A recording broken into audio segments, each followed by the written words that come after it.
term departmental goals he or she feels are important. Where they're different, work with your boss to explore possible ways of combining your goals.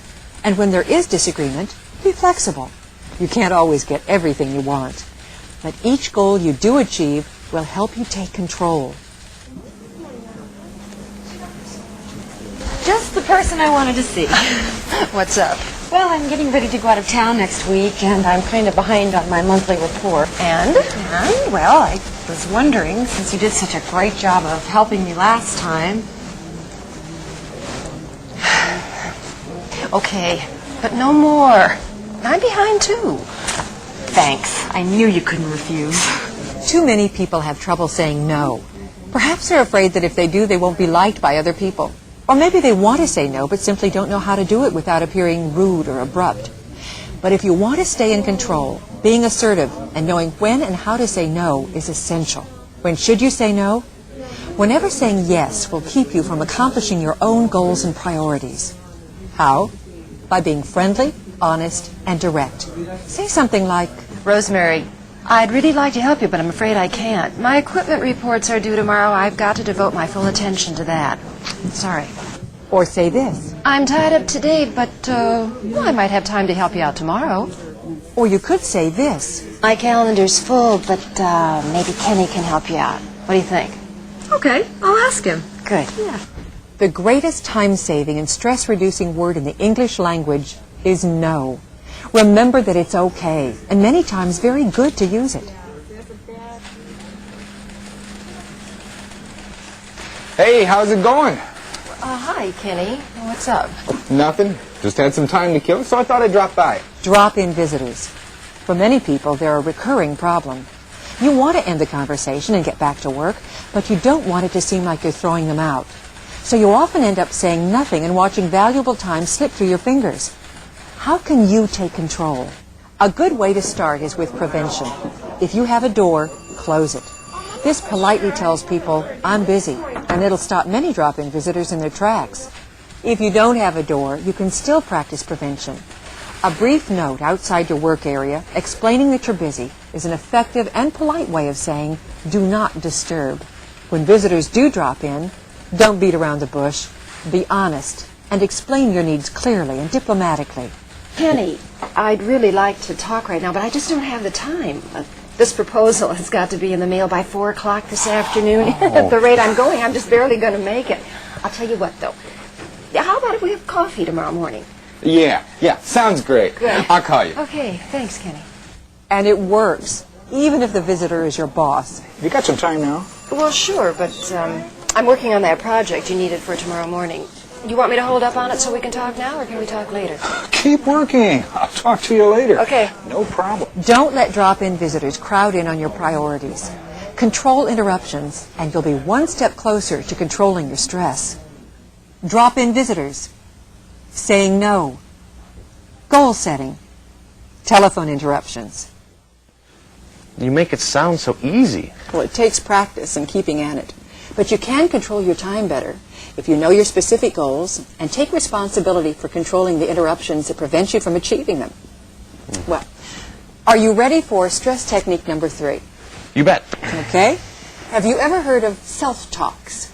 Self-talks. Yeah, a little.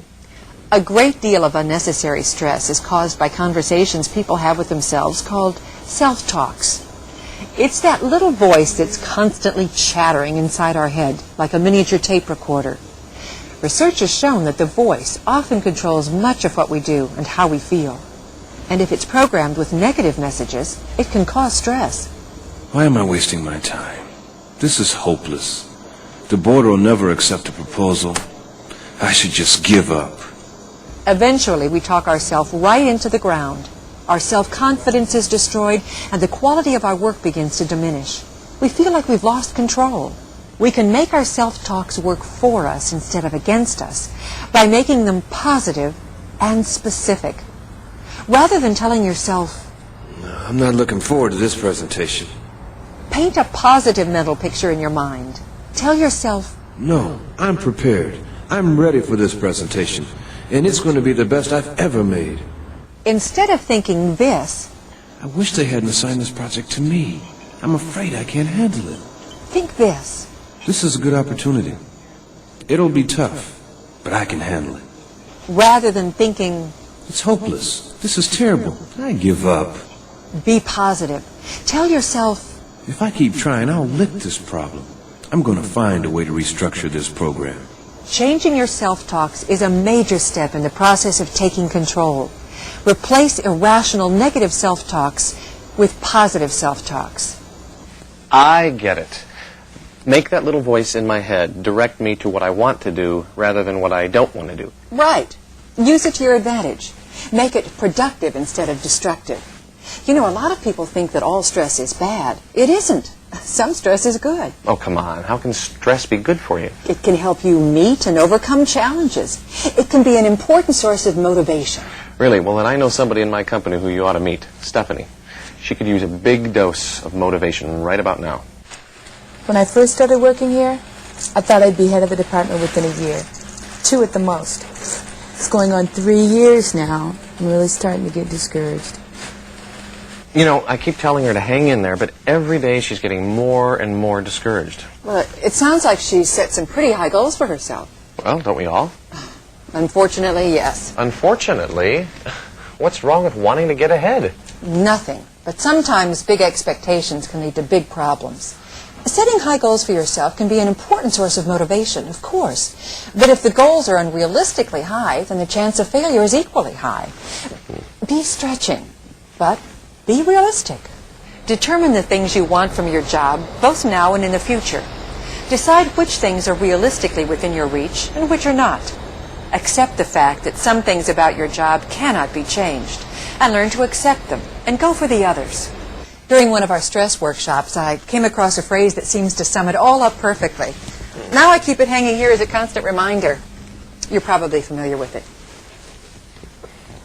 Grant me the courage to change the things I can change, the serenity to accept the things I cannot change, and the wisdom to know the difference between the two. Yeah, that does say a lot, doesn't it? Boy. Wait, let me tell you, though, there's one thing at work I know I'll never be able to change.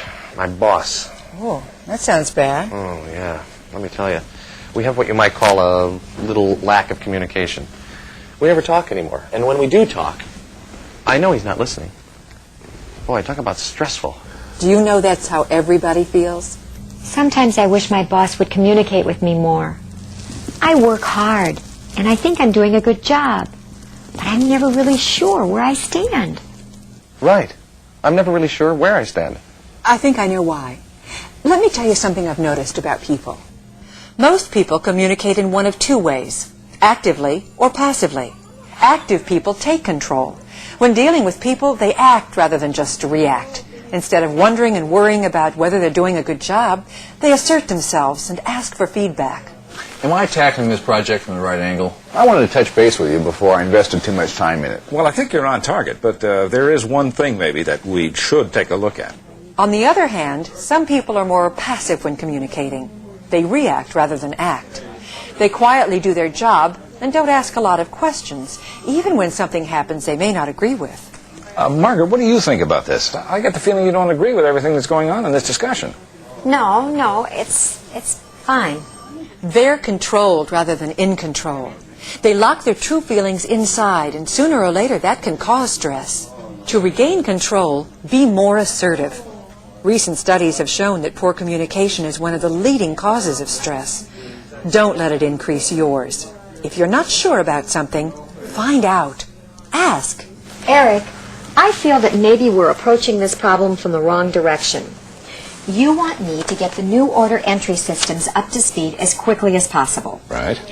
And you want to continue to utilize the old system during the changeover, right? Yes. Then why don't we have the operators log the new orders in both systems? It would save me at least 2 weeks down the road. That sounds okay. Let's talk about that. And if a situation comes up that bothers you, don't hold in your feelings. Say them. Frankly, Eric, I disagree. I don't think that the additional manpower hours is worth it. Here, let me show you why. Are you saying that I should be more pushy?